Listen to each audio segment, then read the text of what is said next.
আজি 45 সংখ্যক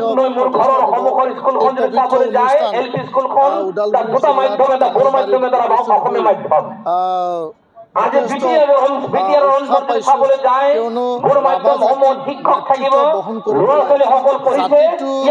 স্বাভিমান আৰু জাতিৰ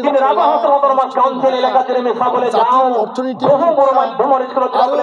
ভাষাক আগুৱাই নিয়াৰ ক্ষেত্ৰত আৰু জাতীয় চেতনাৰ সংগ্ৰামৰে জাতীয় সত্তাক আগুৱাই লৈ যাই পেলাই তেওঁলোকৰ যিখিনি সাংবিধানিক কথা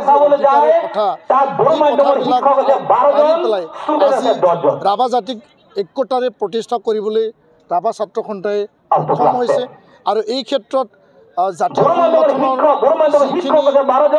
নেতৃবৃন্দ তেওঁলোকক আজিৰ এই প্ৰতিষ্ঠা দিৱসত মই তেওঁলোকক ধন্যবাদ জনাইছোঁ। এই কথাটো সঁচা যে জাতিটো যদি আগুৱাই নিব লাগে সদায় ছাত্ৰ আৰু জাতীয় সংগঠন এটা এক আৰু নিষ্ঠাৰে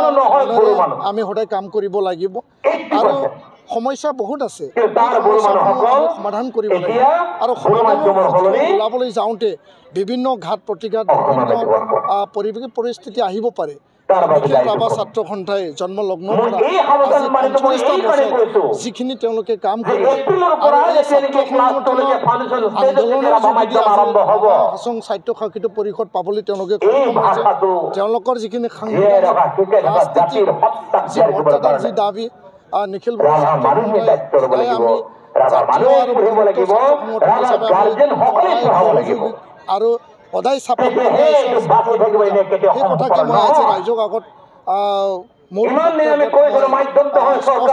কৈছোঁ আৰু আশা কৰিছোঁ জনজাতীয় ছাত্ৰ সংগঠন হিচাপে অসমৰ বুকুত থাকি পেলাই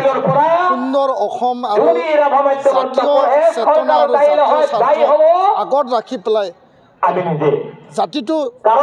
সদায় কাম কৰি যাব পাৰিব দৃঢ় বিশ্বাস